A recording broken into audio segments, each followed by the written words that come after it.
And then they ask, why would you have a fake tank?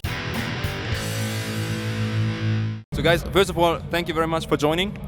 What I would like to know is, this is not the first time you play on Summer Breeze, but do you look forward to the show?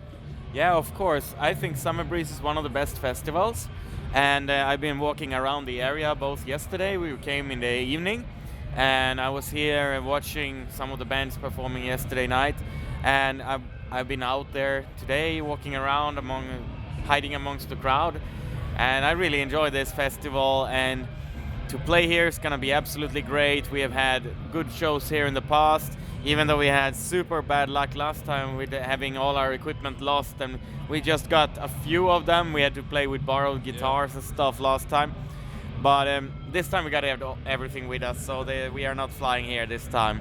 So everything feels great. It's gonna be cool. We are just now spending the time doing as much promotion for our new album as possible before we can go onto the stage. While we are on the stage, it's actually released, so that feels kind of, nice to have such a little small release party on the stage tonight. Are you playing the complete new album tonight, or only the already released songs? We are playing some new songs. We are not gonna tell which ones yet. Okay, but Ghost Division will be played as well? Ghost Division will be played, otherwise I think we have a problem. Actually not, because when you rehearse it in the studio at home, then it's not too much fun playing the same old songs. But as fast as you play the first hit on the drums, and you see all the people in the crowd, it's great every time, So it's the audience who makes it fun in a way, and that's also the reason why we play the same songs year after year. Do you remember the first time being on stage with the band? Yes, I do. I remember that it was in December in 1999, and it was in a museum in our hometown, and that was the first time we were called Sabaton and played together. We played a few songs only. It was a short set. Yeah. Your own songs or covers? We played one cover, which was the song Burn in Hell. Oh, cool. By Twisted Sister, and then we played 3 of our own songs, if I'm not mistaken. And how is it like to be a band in Sweden? So I know a little bit from the German perspective, but I don't know how it's in Sweden. Is there a difference? Do you expect some?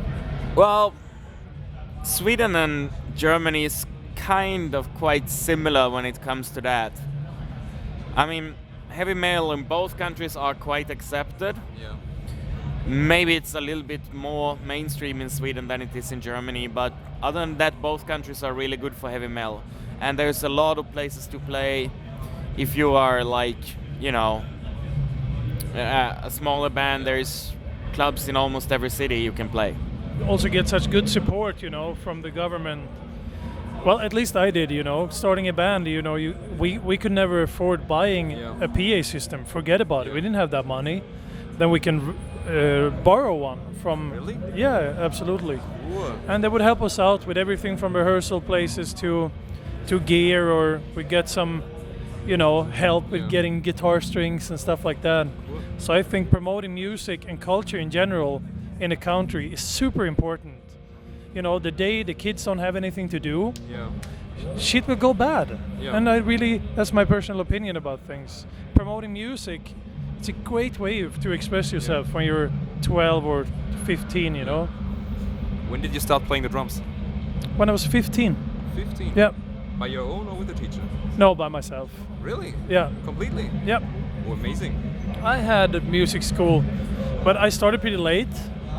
So it was kind of too late to go to school then. Yeah. And I did some music school, but mostly by myself. And I'm happy for that, actually. Yeah. It can be good to take some lessons to get your technique controlled and get more advice on how you should practice to get the most out of it. But I think if you have your mind set to it and you know what you want to do, just practice, play, practice, and make sure you're badass. Yeah. Which I'm still trying to do, you know. We're doing a It's- good job from my perspective. Well, thank you. You can never learn enough, and Yeah. I've always liked practicing and learning stuff, Yeah. and I hope I will never stop doing that. Don't crucify me, but I think you're the youngest part of the band. Am I correct? Yeah. How did you join the band? Well, I used to play in a band called Evergrey, another Swedish band. And we were on tour together with Sabaton 2011 on a US tour. And we got to know each other back then. And a few years later we met on festivals over the years, you know, Swedes, Club Sweden, you know, hey, how you doing? And then they were in need of a drummer, or actually a drum tech first. And I drum tech 10 years ago. Yeah. So their drummer at that point, which was Snowy Shaw, and he used to be my old teacher. Oh, cool. Yes, I took private lessons actually Okay. Okay. by Snowy for a short time. He called me up in panic because he needed a drum tech, and I said no, and he said yes, so I did it for a few shows. I saw the guys again. He left the band, and they needed a new drummer. I know this is asked, I think, by many people, but when I prepared the interview, I read that Tobbe is leaving. How do you handle this? Pretty much. He explained it to us when we were on we were somewhere on the road, and we were very, of course, sad, but it's his decision. And now we have a new guitar player. Yeah. He has been with us since a while. It was very natural, the choice of him. We've known him for a long time, and for him it was a no-brainer to join the band. So of course it's sad to lose a band member like that, but we will remain good friends with Tobbe forever. He's been he was like, I'm gonna be there until you find somebody who can replace me, and then, you know, it was really quick we found somebody. So When I started preparing the interview, I asked people to give me some questions if they have questions to you. And one actually asked me if Joachim is leaving as well. Is this true? no. Yeah, sure. Do you think a band can handle losing a lead vocalist? I think it depends on which band it is. Because if you look at the history of bands, there have been many bands who either lost their lead singer or sacked their lead singer. And it worked out in many cases. In this case, I don't know. But let's hope we will never find out, you know. Yeah. But Definitely. as I think, of course, when a band member decides, because it's Tobbe's decision, Yeah. and that needs to be very clear. We have to respect his decision. It's very important, and he's also one of our best friends. Yeah. And when it comes to, it always gets a bit scary. Of course, are more people gonna drop out? But the vibe in the band is it's great, Yeah. and it's always been great. So there was never any problem. Yeah. But he'd had enough, you know, and we have to respect that. Yeah, definitely. So the vibe is, it's as good as it gets. Everything is, it's fine. But you're fine intern again. So internal. You're internal fine again. So everything is great. Always been. Oh, There this was is no good to hear. problem. No. Tobbe is, like I said, one of our best friends. He came with us and told us this, which makes us sad. But we, as good friends, need to respect that, and that's really all there is to it. Can you tell me a good story from the band? Few. Can you tell me one? Oh, what? It's difficult to come up with something like this when you get the question. I mean, there is a lot of things we have done. Some crazy, some just fun, some sad. We had at the East European border crossing, where we arrived with a tank, where they asked then our truck driver what's in the truck, and he says it's a tank. And of course they show up with guns and everything, and they go through the whole stuff and it's take the whole tank out because it's in cases, right? And then they ask, why would you have a fake tank? Well, I think that's better than having a real one. It's like, oh, you guys are fucking stupid, get the fuck out of here. Oh, this is okay. But it's daily stuff, you know. Yeah. We have a lot of fun. What was your worst moment on stage? My worst moment? Your worst moment. My worst moment? Well, my worst moment. Well, I had once in Brazil because I drank tap water. Yeah. Which is for everybody seeing this. Brazil is great, but try to avoid the tap water and try to stick with this instead. Because otherwise, you know, you can go to the bathroom, you can do number one, you can also do number two. And doing that right before your show when you're trying to do number 3. No, I don't know. I tried to fart and it went really bad, and I had to play the show like that. Oh God. That was a pretty horrible moment. Sorry, I'm laughing. Yeah, well, Sounds hilarious. it was terrible. Yeah, I can imagine that. But shit happens, Yeah, shit happens. Yeah. obviously. We just get ill as everybody else, but not as often. Yeah. We are quite resistant to it Yeah. because we meet people everywhere in the world, so we usually Yeah. Yeah. quite okay. But we do get sick, and then it's just to live with it. You can't cancel a concert, Yeah. so we play with headaches, we play with stomach, we play when we have the shits, Yeah. we play with whatever we got. You go on stage and you do a show. That's you. Guys, you're amazing. We You're haven't really cancelled a single show yet. amazing. Really? Not a single? No. Not because of us. Okay. Exactly. I mean, Sabaton is playing so many shows, as much as 160. There is no time for anything else. Yeah. 160 shows in a year, what else can you do? Yeah. So no, the time we have home, it's time off. Yeah. So no, this is what we do for a living. And so, how often are you at home? Well, what is it? 5th of December. Few days here and there. I mean, we are not.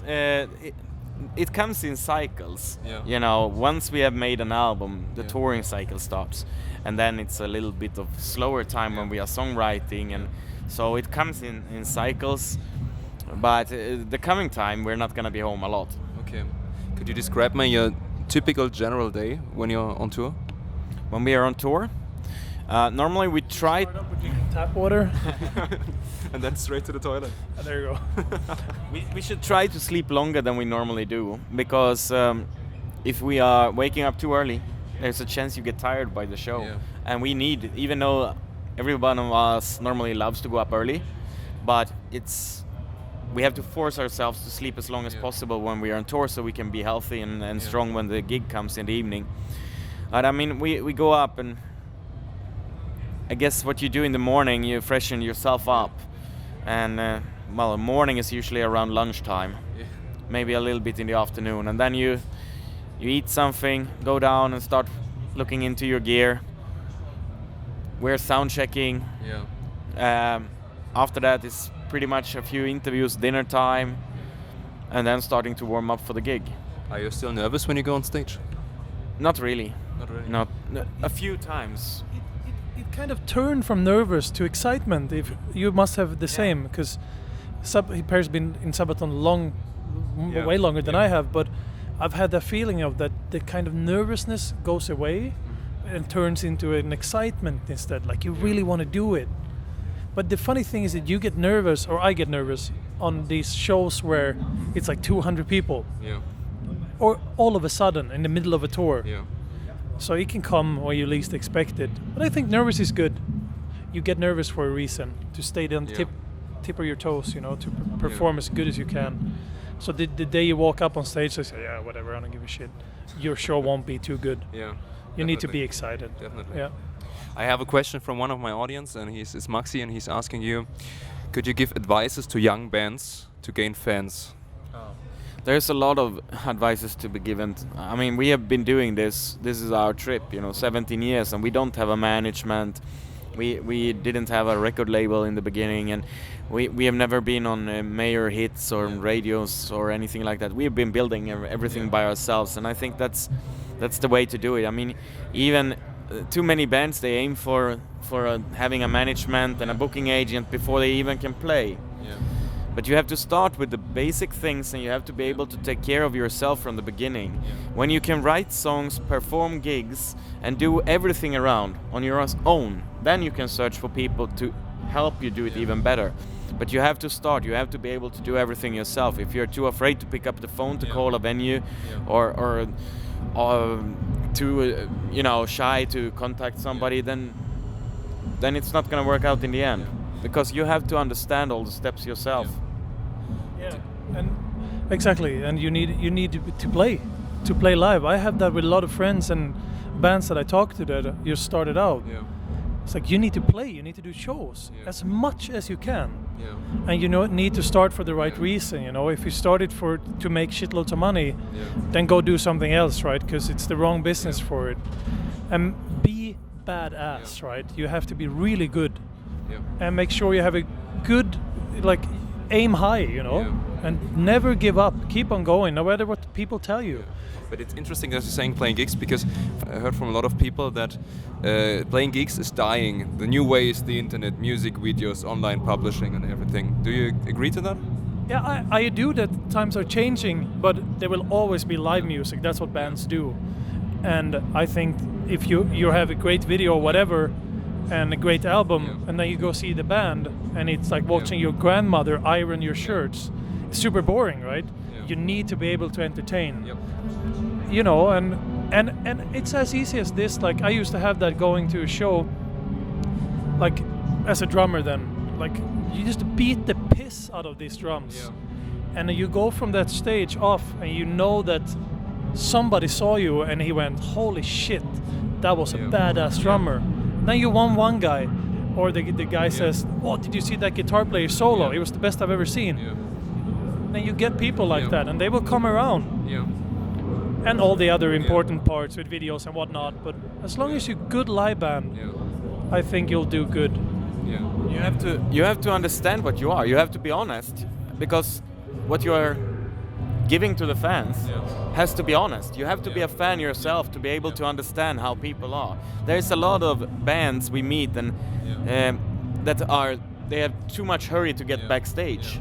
If you understand what I mean, they rather hang out try to be cool and hang out backstage than go and watch other bands and get to the right feeling.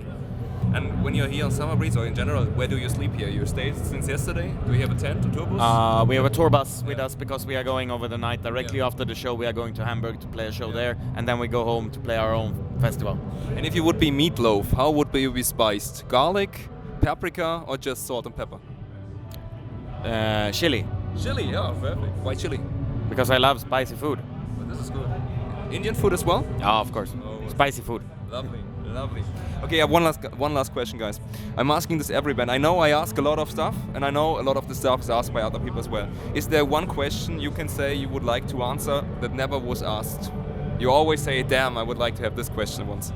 Is there one? I don't know. I don't know how many interviews I've done, but I guess, have I done 1,000? Something like that. And I think I answered most of the stuff, What's the worst question? It would be nice if there... But I even had that from a very beautiful journalist, women who asking if I'm single and available in the interview. And that was a little bit inviting, and I love that. And take that a little bit further. Do you have family? I don't have a family. Okay. So guys, thank you very much. This was freaking amazing and a lot of fun. And I'm looking forward to your show later. Okay, fellow Plantsmen, I hope you enjoyed this video. If so, feel free to share it on social media. That would be pretty great because it supports me a lot. So thank you very much. My question for you is, do you think it is hard to change a key vocalist? I'm quite curious about your opinion, and if you have a special interview request, feel free to post it in the comments and I'll try my best to make it happen. So thank you very much. I hope you have a great day, a great time, and hopefully see you soon.